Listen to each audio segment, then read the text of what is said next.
Listening to the Uprise Astrology Podcast, a podcast that inspires the present-day visionary to rise to their best life. My name is Island Sky, and I'm an astrologer and numerologist. I'm best known for cutting right through the noise and bringing the most important messages to you.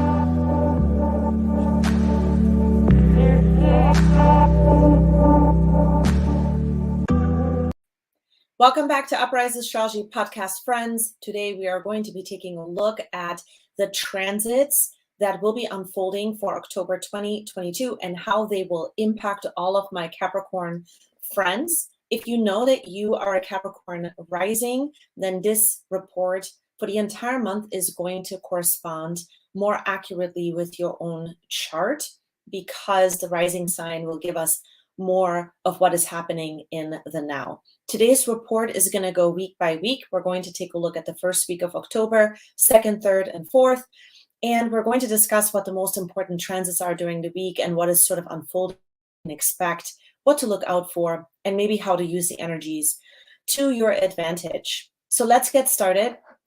We're going to start with Mercury. Let's talk about Mercury, because Mercury has been in Libra, stationed to move retrograde. It started in your career house, and then it moved back into your house of connections to the things that expand your consciousness, methodologies, things that you may be learning at this time that, add a lot of value to the big picture of your life, your belief systems, or maybe having you rethink about connections with people who are far out there in the world, or people that have a completely different background than you, where you are exchanging ideas or you're connecting on a level where your consciousness is expanding and you're able to take more of the bigger thinking on during this time. So Mercury has been retrograding here in that house for you, the house of philosophy, the house of belief, having you really rethink of what your beliefs actually are. And all of that will become a lot more clear now because Mercury is back direct. All of the communication comes back online. So if you've experienced any kind of confusion in regards to studying something, figuring out a methodology, figuring out philosophies, connecting to parts of your life that expand your consciousness and your belief, then this is going to be a time that is going to be a bit of relief, because you're starting to notice that things become a little bit easier. Whenever we have a retrograde, we are reviewing. We're having to slow down. We're having to pick, sort of sort through the details. We have to pick the right things during that time. We get an opportunity to kind of review it and reflect. And so for you, this has been happening with the themes I just mentioned. So Mercury going direct brings sort of a communication back online and sorting through anything that was confusing to belief, philosophy, methodology, anything that you were learning, and even sometimes spending time outside, you guys. The 9th house oftentimes can speak to the outdoors. So if you have been trying to spend time outside, trying to connect more to nature, and you've been seeking that, this could be another version of how this unfolds for you. Now, Mercury direct here is going to give you a sense of support back especially during the entire month, because you are wanting to kind of clear up some confusion or clear up communication. And it continues to unfold during the first week in October, because October 6th and 7th, Mercury then starts to trine Pluto in your first house. So your communications are starting to deepen about who you are and what your truth really is and what your action plans are and how you actually occur to not only yourself, but to the world out there with other people, with what you want to actually create, and perhaps even what you want to share about your story. Something like this might come up. Mercury trine Pluto between your 9th and your first house can bring up a moment where you're willing to face challenges, to kind of expand your horizon, to go beyond, or maybe even there is a sense that you now have to go beyond what you've always known. There's sort of a sense that starts to kick in here, because the Mercury trine Pluto is going to be exact at 26 degrees. So this is you leading yourself forward with decisions that you have been thinking about. And so you're rising above a particular challenge that has to do with you, who you are on your journey, and the truth about that. So you might sort of still be weighing out certain things, but definitely there is a rising above a challenge with your consciousness and who you are. Okay. Now, Pluto then starts to move direct. So the first week of October is quite interesting because there's a lot of sort of internal reveal of our own truth after being in this sort of murky kind of place, this place where things have been maybe cloudy or not very clear. We are now starting to move into truth right away, because not only does Mercury go direct, but then Pluto goes direct. And Pluto has been in your first house. So Pluto direct in the first house, this has been a time of true transformation, right? About who you are, your strategy as a person even, or just in general, your behavior with the world, how you're actually behaving with the world. This has been changing so much. You might not even recognize yourself, honestly. If you look back, like a couple years back, and to where you are at now, things have been so, so different. If you're hearing, by the way, any kind of background noise, that's my dog just barking at other people who are probably walking their other dogs. And so that's what's going on in the background. And so here with Pluto going back online, this is going to be a time where you're going to continuously get this support now to move anything out of the way that doesn't belong to your persona, to your character, and to continuously move the most truthful, the most authentic version of yourself forward. It's going to lead to a regeneration from within, honestly. This is going to be a time where you're going to perhaps even find yourself in this place where you are still very thoughtful about everything that you have gone through, especially over the last couple of years.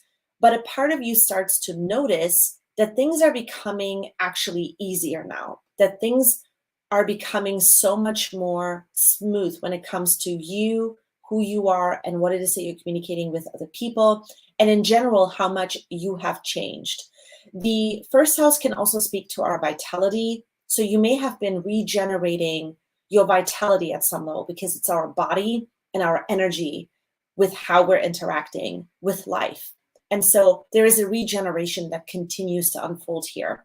Now, the second week of October is incredibly interesting. I kind of jumped ahead. This is what I wanted to show first. October 9th through the 15th, Mars is in your sixth house, and it is going to form a square to Neptune exact at 23 degrees in your third house. This square is going on all the way up until November. However, it is exact this week. So we're starting to get this sort of bizarre sense with this square.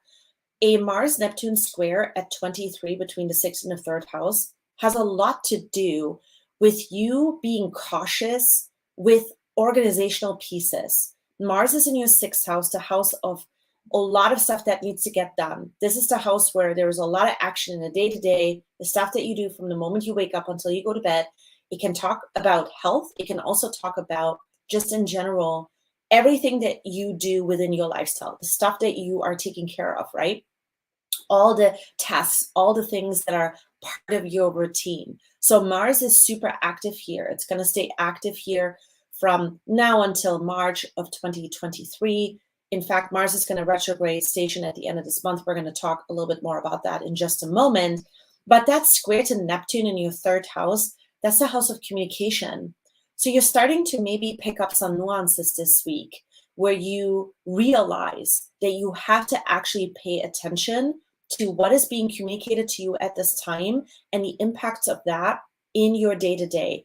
There's caution here, okay? This transit can be a good transit where we get a little bit more inspired by spiritual things or things that have a lot of deep meaning for us. But for you, I would say that your communication amongst your peers or people that are around you, and this can also be brothers, sisters, siblings. The third house can talk about that. The third house is also just your mindset. You might sort of pay attention to what is happening right now within communication, and other people are attached to it because we are in Libra season, so other people are attached to this. There are some relationships that might be pointed out at this time where you start to begin that you may have to sort of keep that relationship a little bit at an arm's length. The reason for that is because this type of square can bring up sort of a twist in someone's intention. So I'm just giving you a little bit of a caution sort of prediction here that there's a situation that could be messy, or it is messy and there's some secrecy around it and you're picking that up at this time.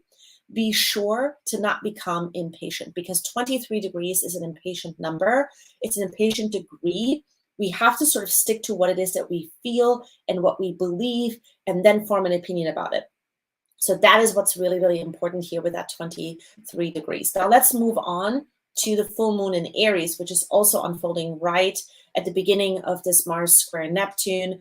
That full moon in Aries is going to happen in your fourth house. This is your house of home, your family members, the people that are in and out of your house, right? The people that are part of your comfort zone, and also just you in general, your own comfort zone. And sometimes this can talk about your own personal upbringing. So what's happening here with the full moon in Aries is that you are in a decision-making time about clearing out what needs to kind of stay within home so that it can support career, because it is taking a look at your career house. There's some big decisions here that you're starting to intuit that you need to start making, and you have to sort of follow your own intuition.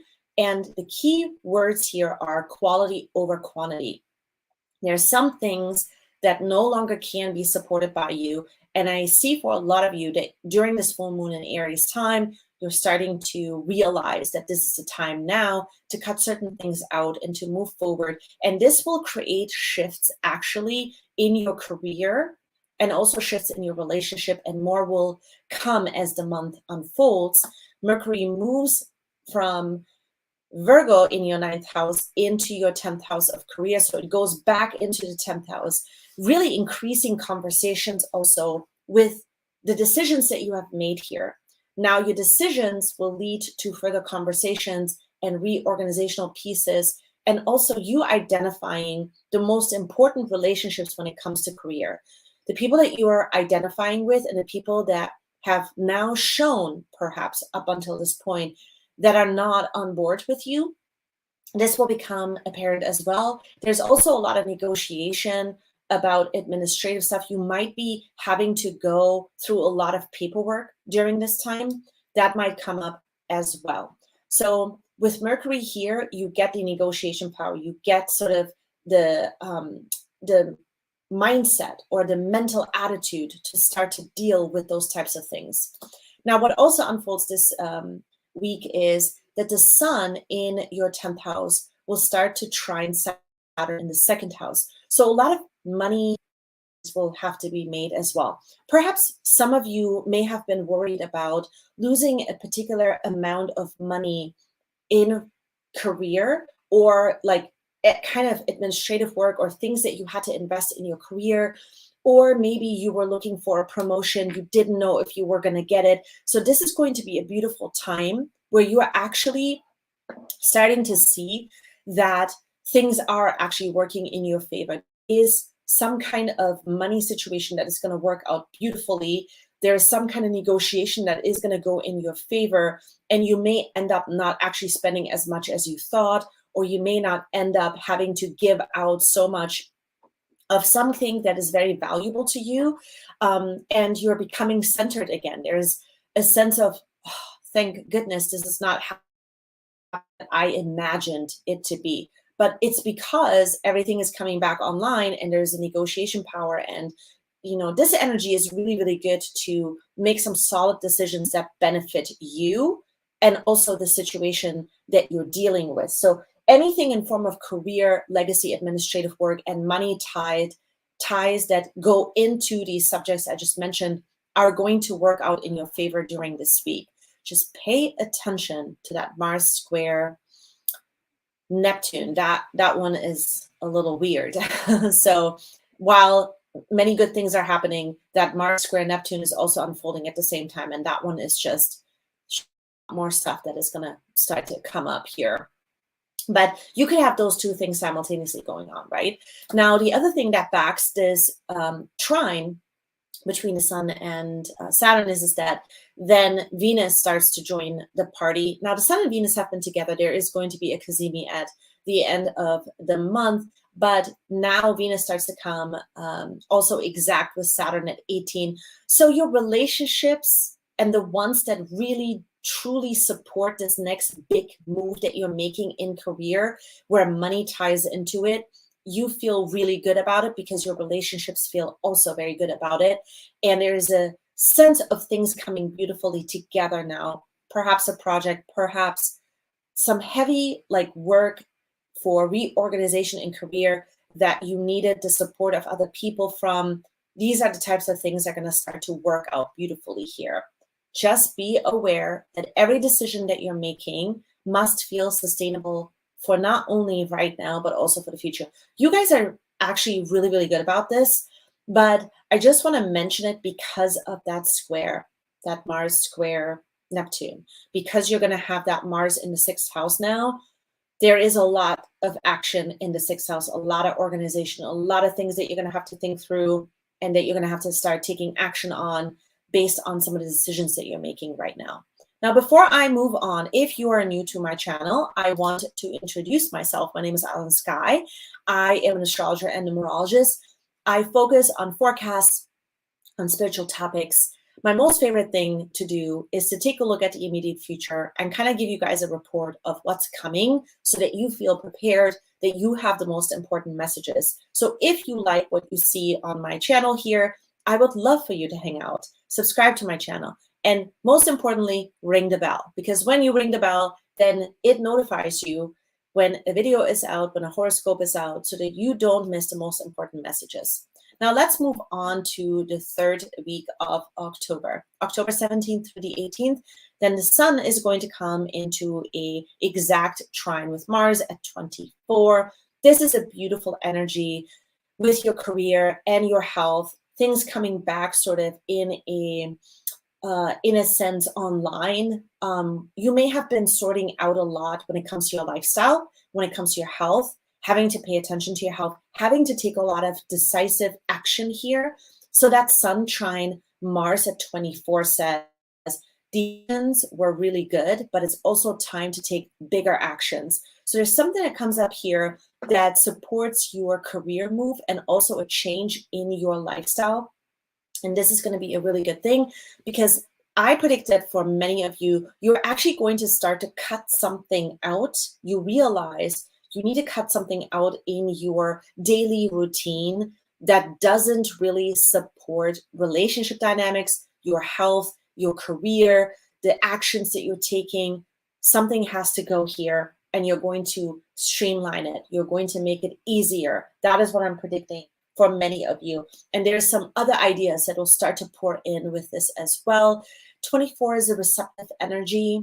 It's an energy that we're opening up to. So you're opening up to these ideas. You're opening up to something that you could have not imagined before that you would open up to it.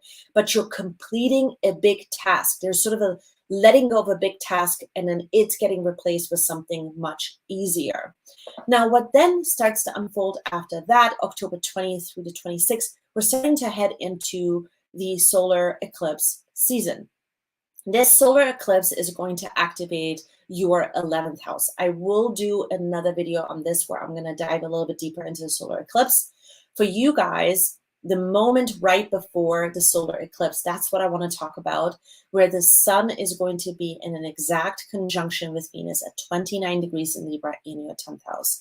This is a moment that is going to occur from the 20th of October until the 23rd, where many of you are going to start to get this like glimpse of where and what and how and who is going to be part of your career picture and your role inside of that. You are not alone. There's other people now that are also going to be perhaps in the same sort of responsibility field or leadership field. And there is a moment where you're going to start to realize this is it. This is the turning point. And these are the relationships now that are going to be a part of it. And there's a moment of almost a celebration, a happy mood, a validation and big time affection. It's a happy mood, right? And then we start to move into that eclipse season. What happens then is on the 23rd, Saturn comes online, having you realize that there is now some projects you have to work the patterns of these projects money-wise. You may have to invest some more money, or you may have to reorganize your money in a way so that it can grow more between your career, and then relationships become a part of this as well. And then what happens is, boom, the Sun and Venus together start to travel out of your 10th house into the 11th. This is when you're going to start to focus on your social reputation. You feel stronger now, but there is also a sense where you need to draw the line. We're going to talk a little bit more about that. You're sort of drawing the line. You're starting to realize, okay, life is headed in a new direction. I have to protect this direction that I'm headed into. And then it starts to activate your group relationship house, your social reputation, and then friends as well. Now, the last thing I want to talk about is October 30th, Mars retrograde in the 6th house. Like I said, Mars is going to be here for 74 days total. So Mars has come into Gemini August 20th. It's going to stay here until mid-March of 2023. That's a lot of action in the 6th house. So right now, you guys might actually have, from time to time, a little bit of exhaustion. And it might be more mental than it is physical because Mars is in Gemini in an air sign. There's a lot of thinking right now that you guys have to do. Lots that needs to get taken care of. A lot of reorganization. But what is happening here with this Mars retrograde is the decisions that you're making and the stuff that you're strengthening in career, money projects, and then ultimately in group relationships, you now have to sort of sort out what the day-to-day is going to look like, even more so. So while you're finishing up a big project, you're sort of headed into a new era, a new chapter where there's a lot of solving that has to happen. Mars wants to solve something. Mars goes in there, it wants to solve something, wants to move forward, but in a retrograde phase, we're being paused and we are being asked what we need to sort of pay attention to. There are some details that are important. The words will be most important that will be used during this time. So how you're communicating with others, especially during this time, is going to become extremely important. You might actually be a part of some kind of campaigning or something where a lot of words are necessary, a lot of ideas are necessary, a lot of sort of inspiration is necessary. Mars in Gemini can be that. Very, very good with words, very good with using your intellect for certain, reorganizational pieces. And so you might come into the picture here where you're going to have to put that kind of an effort in. So that's what I'm seeing here. If you want to know more about what the pulse of October looks like, I have a separate video that's dedicated to this, where I cover Libra season by just looking at the new moon, because the new moon gives us a good pulse of what the month is going to look like. And in that video, I cover what you should be focusing on and why you should be focusing on it overall for the pulse of October 2022. So be sure to listen to that episode and check out what the information is all about there. And I am so grateful that you were with me today on this live. Let me know how things are unfolding for you as the month is progressing. I love to hear from you guys. Thank you for hanging out, and I will see you in my next episode. Bye.